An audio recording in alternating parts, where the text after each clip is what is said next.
नमस्कार जय जगन्नाथ मु स्वागत करुच्ची मोर ओडिया यूट्यूब चैनल ओडिया बावर्ची को। तो आज मु आपण मानक पई नहीं आछि माछ मसाला फ्राए। एटा पूरा ओडिया स्टाइल रे हेजी और टिके डिफरेंट हेजी। तो आपण माने आकु थरे ट्राए करंतु और केमती लागुची मते निश्चय जणातु। तो चलंतु रेसिपी स्टार्ट करवा।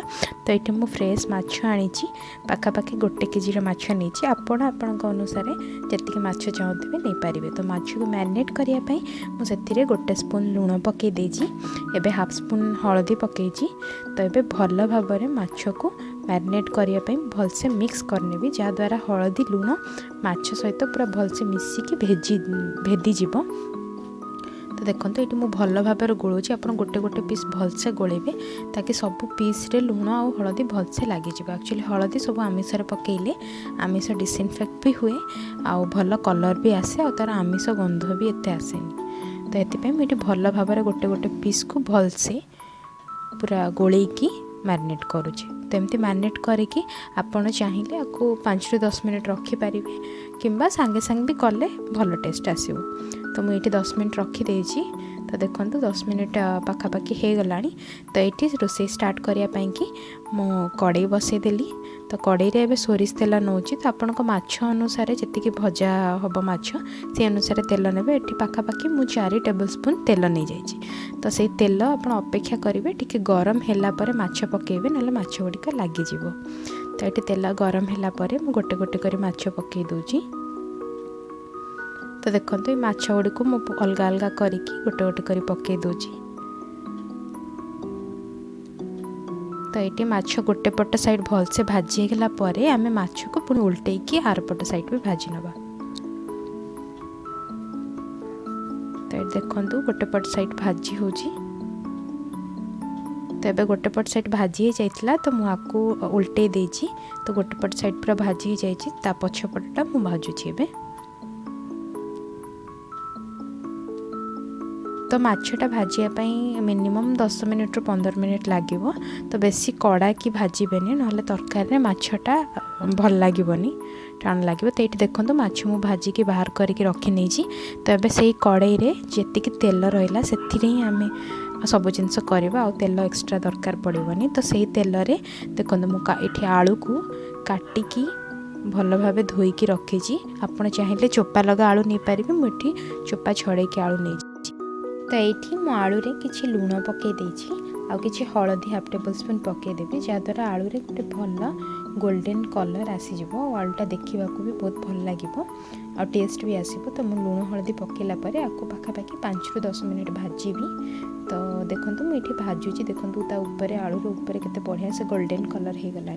तो ये 5 मिनट घोरेकी रखी दूची जहाँद्वारा आलूटा भलसे सीझीज। तो मुझे मीडियम फ्लेम करके आपको घोरेकी रखी। देखो आलूटी भल भाव में भाजी जाइए ऊपर केमती क्रिस्पी देखा जाउची। तो ये आलूटी को आम गोटे पत्र में काढ़ी नवा। तो देखो सब आलू गुड़ी को बाहर कर नौची। एमती आलू भाजिले तरकारी बहुत टेस्ट लगे आलू भी खाइबा को भल लगे। तो आपण मैंने बिना आलू रे भी माछ मसाला फ्राए करके खाई पारिबे भल टेस्ट आसीबो। आ जो मैंने आलू पसंद करते से मैंने एमती आलू रे ट्राई करेंगे। तो ये देखो से तेल जो बड़ी थिला कड़ई रे मु सेम तेल रे ही करुच्ची। तो किछि पंचफुटण हाफ चामच पकई देजी। जदि आपण पाखे पंचफुटण नथिबो ताले आपण चाहिए जीरा सोरिष मिसेकी हाफ चामच पकई पारिबे। तो पंचफुटण ये देखो भलसे फुटी गला परे मु पियाज गोटे बड़ पियाज को काटिकी रखिदेली। ताको स्लाइस कर रखी ताको पकईदेली। तो ये देखो भल भाव आम पियाज को भाजीदवा। पियाज ही भल टेस्ट आसे जिते भाजबे। तो ये पियाज को पूरा गोल्डन ब्राउन होगा जाए भलसे भाजी नवा।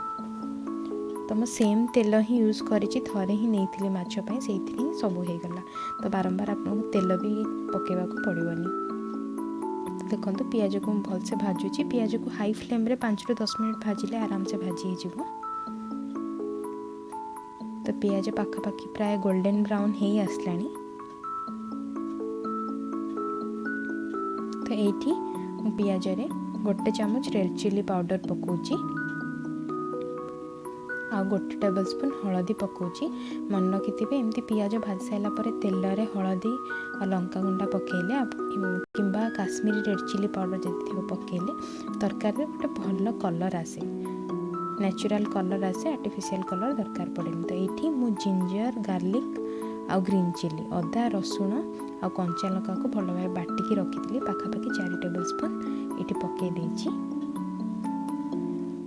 अदा 40% नेबे आपण 40% आउ रसुण 60% नेबे 60% आउ कंचा लंका 2टी आपनकर आग अनुसार तो नहीं कि भलसे बाटी देती पेस्ट कर रखी पकई देछि। तो ये मसलाटी को हाई फ्लेम रे भल भाव में कषिबे कषा को भी पाखापाखि से 5 टू 10 मिनट टाइम ही लगे। तो ये देखो केते बढ़िया कलर एबेठू आसीगला किसी भी रेड कलर आर्टिफिशियल कलर किसी भी यूज करनी केवल लंका गुंडा हलदी गुंडा जो पकई पियाज रे से केते भल कलर पड़े आसलानी। तो मसलाटी को भल भाव में कषिबे। तो ये मो पाखापाखि 1 चामच धनिया पाउडर पकई देछि। धनिया पाउडर पकईकि भलसे कषुची। तो बेसी भी किसी मसला यूज कले भल लगे तो जिते कम मसला तरकारी करेंगे। तो ये मुझे कटा टमाटो पकई दूची मो 2टा मीडियम टमाटो नहीं। तो आपड़ जब देसी टमाटो यूज करेंगे ताले गोटे यूज करेंगे कहीं देसी टमाटो टे खट्टा कर दिए तरकारी। तो ये देखो टमाटो पकई हाँ मुझे सांगे सांगे लुण पकईली लुण पाखापाखि 1 टेबल स्पून पकाउची। आप जी माछ नहीं थे से हिसाब से स्वाद अनुसार पकेबे कहीं माछरे भी लुण पड़ी। तो टमाटो पकई सारा पर सब लुणटा को पकेबे कहीं टमाटो भलसे सीझीज लुण पकईला। तो ये टमाटो पकईकि मुझे भलसे कषुची जमी टमाटो भल भाव जरिकी मसला पेस्ट सहित मिसीज आ तरकारी खंड खंड हो भासबनी। तो ये मुझे घोड़े 2 मिनट छाड़देवी जमी टमाटोटा भलसे सीझीज। ये देखूँ 2 मिनट छाड़े बेसी ना मुझे काढ़ला पुणी आउ थे कषुची। तो ये मु कस्तूरी मेथी 1 टेबल स्पून पकाउची।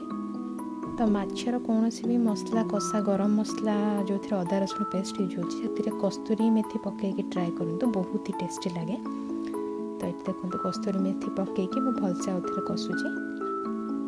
तो ये कषाटा ही टिके टाइम टेकिंग जोटा कि 10 ରୁ 15 मिनिट्स लगे किंतु ये जिते आप भल भाव में कषिबे तरकारी सेते टेस्टी लगे। तो मुझे कषि देखो कषि सारे भलसे ये मसला पूरा सुखा हो गला पानी सब मसला छाड़ी गला तेल एवं छाड़ू टमाटो भलसे मिसी जाइए मसला मुझे कंटिन्यूअसली कषुची।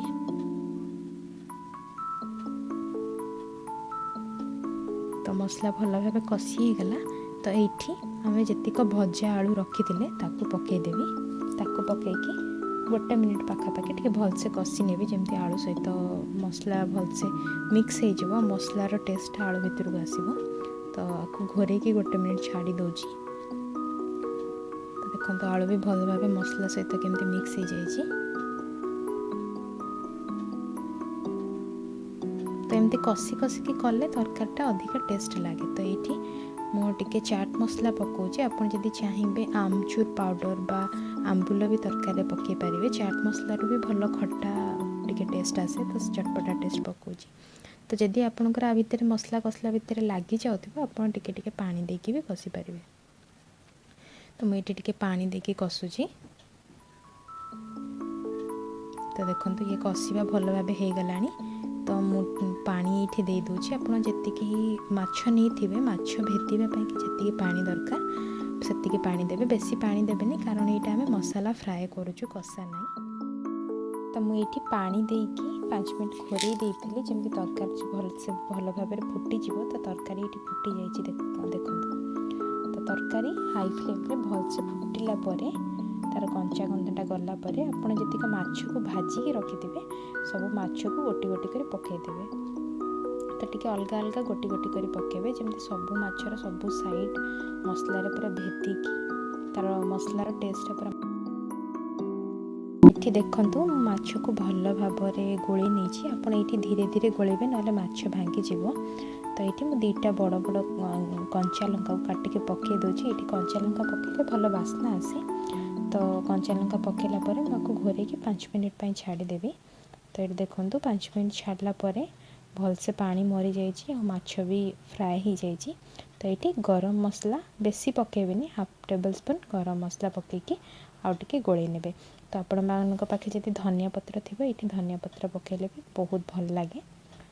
तो ये देखो धनिया पत्र पकई देछि तो बहुत ही डेलीशियस देखा जाउची आ खाइबा को भी बहुत टेस्टी। आपण को चाहिले भात रुटी बेसिकली पखाल सहित बहुत ही भल लागिवो भजा माछ जो टिके हटके आ बहुत ही टेस्टी लागिवो।